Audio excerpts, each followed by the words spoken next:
नमस्कार। Capital TV का खास शो राहुल का अग्निपथ देख रहे हैं आप। मैं हूं आपके साथ पूजा। राहुल गांधी कहने को तो अपने अग्निपथ पर अमेरिका यात्रा पर इसलिए गए हैं ताकि वो प्रवासी भारतीयों के बीच में कांग्रेस की नीतियों का प्रसार करें और देश के लिए अपने विजन के बारे में उनको बता सके। लेकिन राहुल गांधी पूरी यात्रा के दौरान सिर्फ और सिर्फ बीजेपी आरएसएस मोदी पर हमला करने में ही जुटे हुए हैं।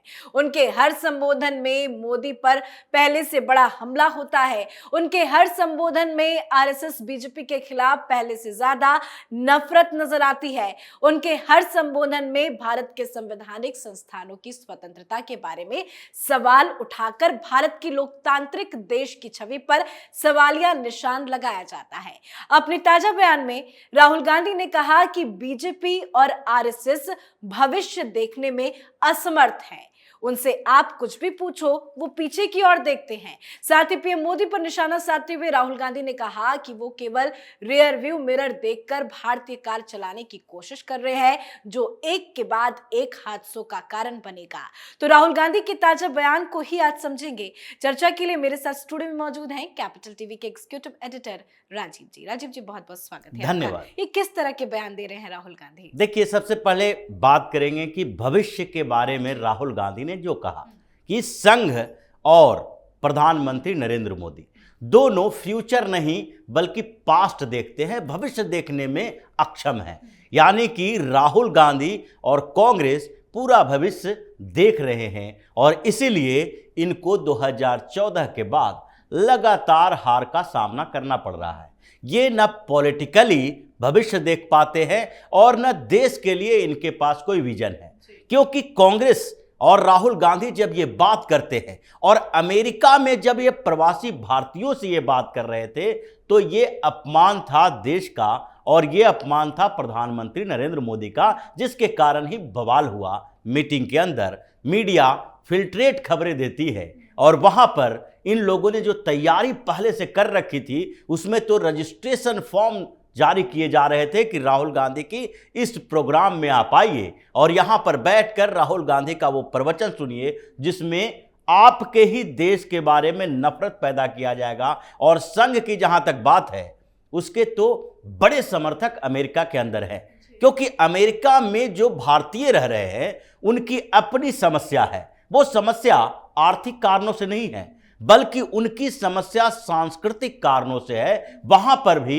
भारतीयों के लिए अमेरिकनों के बीच नफरत होती है और इसीलिए अमेरिका में जो काले गोरे के बीच की बात होती है या फिर कलर के रंग के आधार पर पीटने, मारने या प्रताड़ित करने की जो खबरें आती है उससे वो लोग जूझते रहते हैं, जिसमें संघ एक बड़ा सहारा होता है। इसलिए राहुल गांधी के जब ये बातें बोलने पर हंगामा खड़ा हुआ, लेकिन सबसे बड़ी बात तो यह है कि वर्तमान, भविष्य और अतीत की बात। जब राहुल गांधी बोल रहे हैं कि भारतीय जनता पार्टी और संघ के पास भविष्य देखने की क्षमता नहीं है, तो सबसे बड़ा सवाल यहां पर उठा कि आखिरकार कांग्रेस ने कौन सा भविष्य देख लिया।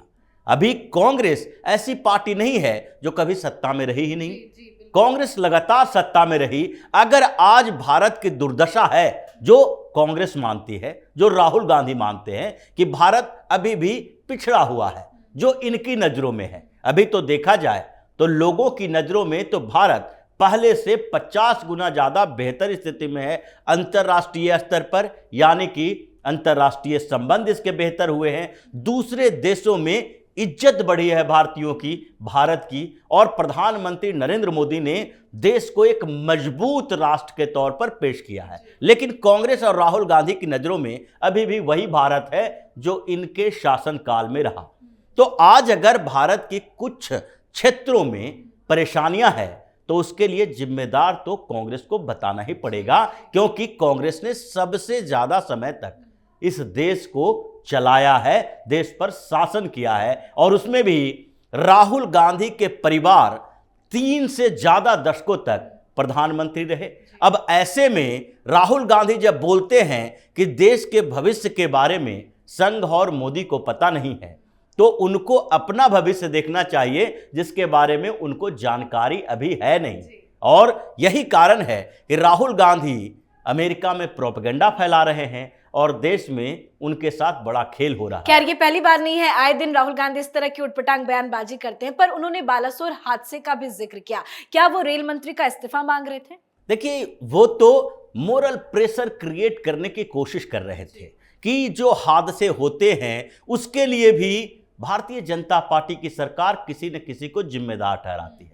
लेकिन यह हादसा अभी साजिश की ओर इशारा कर रहा है, तो जब साजिश दिख रही है तो उसकी जांच होगी। और राहुल गांधी को यह समझना चाहिए कि जिस तरीके से इन लोगों ने राजनीति पहले की है, ये बार बार एक वैसे व्यक्ति का सहारा लेते रहते हैं जो गांधी परिवार के नहीं थे।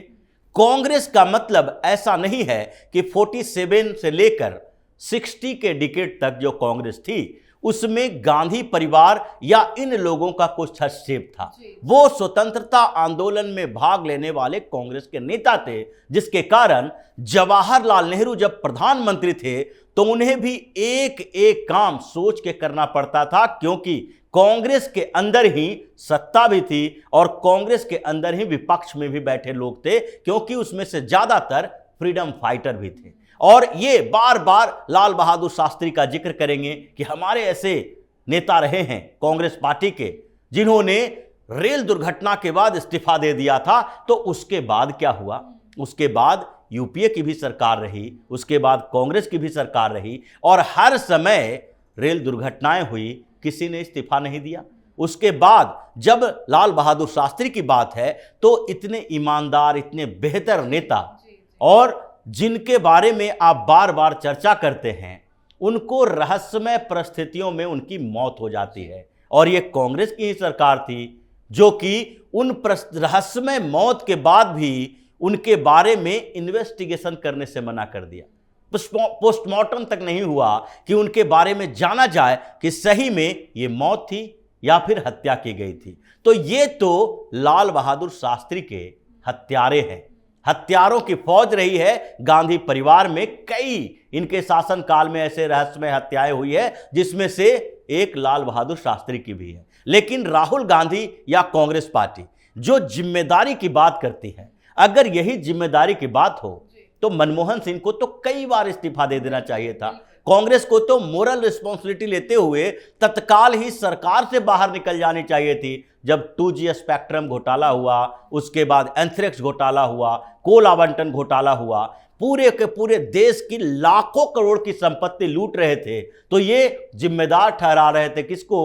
डीएमके के नेता, एलआई जो संगठबंधन में सहयोगी थे उनको। ये जिम्मेदारी लेने वाली पार्टी नहीं है। और राहुल गांधी इतने रिस्पॉन्सिबल हैं कि अगर रिस्पॉन्सिबिलिटी की बात आती है तो ये 10 साल तक सांसद रहते हुए सारे सुविधाओं का उपयोग करेंगे, लेकिन एक जिम्मेदारी के नाम पर मंत्रालय तक नहीं लिया। जब ये सांसद थे, इनकी पार्टी की सरकार थी, ये केजरीवाल की तरह जिम्मेदारियों से भागने वाले हैं, जो केजरीवाल सीएम रहते हुए कोई मंत्रालय नहीं। खैर सर, बयानों में तो राजनीति हो रही है, लेकिन राहुल गांधी के इस जैवेट सेंटर में जो कार्यक्रम का आयोजन किया गया था उसको लेकर बहुत बड़ा बनाने की कोशिश की गई थी कि बहुत बड़ा इवेंट है, बहुत लोग शामिल होंगे, राहुल गांधी भाषण देंगे, ये वो तमाम तरह की चीजें सामने आई थी। लेकिन खबरों के मुताबिक राहुल गांधी का पूरा इवेंट फ्लॉप रहा। वहां मोदी मोदी के नारे लगे और राहुल गांधी के बयानों से वहां पे मौजूद जो वहां के भारतीय प्रवासी थे वो काफी ज्यादा भड़क भी गए, ऐसी खबरें आ रही हैं। देखिए, इनको शक तो पहले से ही था कि ये